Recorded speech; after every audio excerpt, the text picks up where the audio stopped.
Hi student, मैं Anshu sir और आज हम समझेंगे रेक्टेंगल के बारे में सारी प्रॉपर्टीज।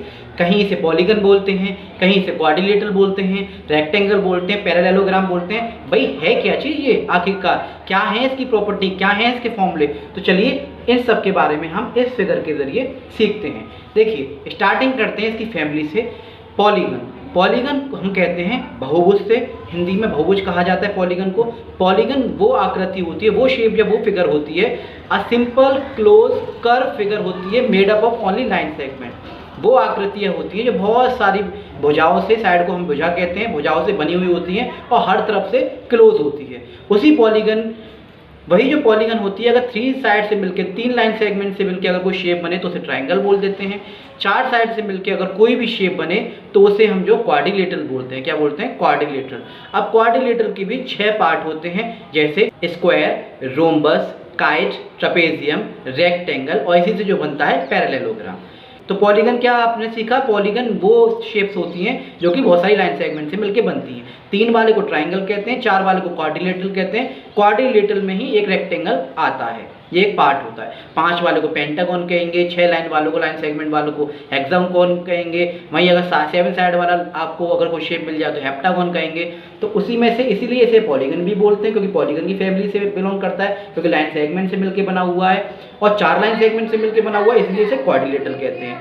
अब बात आती है पैरेललोग्राम क्यों कहते हैं, क्योंकि जब इससे और इस तरह से आप इस तरह से खींचेंगे, दोनों तरफ से इस तरह से जब आप खींचेंगे तो इसकी शेप हल्की सी चेंज हो जाती है।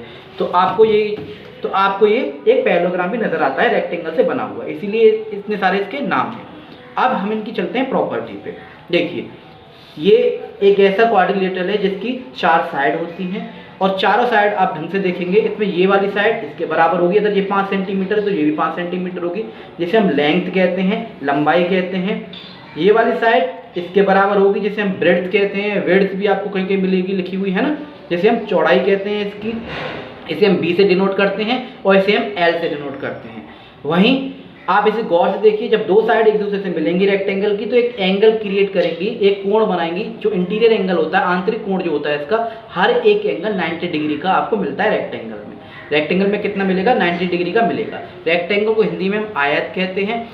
इसमें तो आपको डायगोनल्स दिखाई देंगे। डायगोनल्स क्या होते हैं? जिन्हें हम विकर्ण कहते हैं। जब एक साइड से दूसरी अपोजिट साइड को हम मिलाते हैं तो उसे हम विकर्ण कहते हैं, डायगोनल कहते हैं। आई होप आप लोगों को इतना समझ में आया होगा कि इसकी अपोजिट साइड जो होती हैं, आमने सामने वाली जो साइड होती हैं वो बराबर होती हैं। अपोजिट साइड्स आर इक्वल, ये इसके बराबर तो ये इसके बराबर। इसमें जो हर एक एंगल 90 डिग्री का होता है, ठीक है। ईच इंटीरियर एंगल जो होता है 90 डिग्री का होता है क्वाड्रिलेटरल में। इसके अलावा रेक्टेंगल में सम ऑफ इंटीरियर एंगल अगर आपसे पूछे कि इन चारों कोणों का, आंतरिक कोणों का सम क्या होगा, तो 360 डिग्री होता है, 360 डिग्री होता है। अब हम चलते हैं इसके फॉर्मूला पे। बाहर बार की जो आपको बाउंड्री दिखाई दे रही है, जो बाउंड्री आपको दिखाई दे रही है, बाहर बार की लाइन आपको दिखाई दे रही है, इसे हम कहते हैं पेरीमीटर, यानी कि परिमाप। क्या कहते हैं? परिमाप। तो 4 लाइन आपको दिखाई दे रही हैं। तो इसमें अगर आप गौर से देखें तो 2 तो आपको लेंथ दिखाई देंगी, लंबाई दिखाई देंगी, और 2 आपको ब्रेड्थ दिखाई देंगी, चौड़ाई दिखाई देंगी। तो इसीलिए इसका फॉर्मूला जो होता है हो जाता है पेरीमीटर ऑफ रेक्टेंगल, परिमाप, आयत के परिमाप का जो फॉर्मूला होगा वो होगा 2 × l + b, यानी कि 2 लेंथ और 2 ब्रेड्थ। जब लंबाई और चौड़ाई को हम जो है 2 से गुणा कर देते हैं तो इसका परिमाप निकल के आ जाता है। वहीं अगर हम बात करें पूरे एरिया की, बाउंड्री के साथ साथ पूरे अंदर का भी एरिया, तो उसे हम कहते हैं क्षेत्रफल। एरिया ऑफ रेक्टेंगल होता है l × b, लेंथ का ब्रेड्थ से हम मल्टीप्लाई कर देते हैं। क्या करते हैं? लेंथ का ब्रेड्थ से हम मल्टीप्लाई कर देते हैं। वहीं अगर आयत का जो है डायगोनल आपको फाइंड करने को मिले तो इसका ये फॉर्मूला होगा तो √a² + b²। तो ये थी सारी प्रॉपर्टी, ये से सारे इसके फॉर्मूले। आई होप आप लोगों को रेक्टेंगल के बारे में सारा कुछ समझ में आया होगा।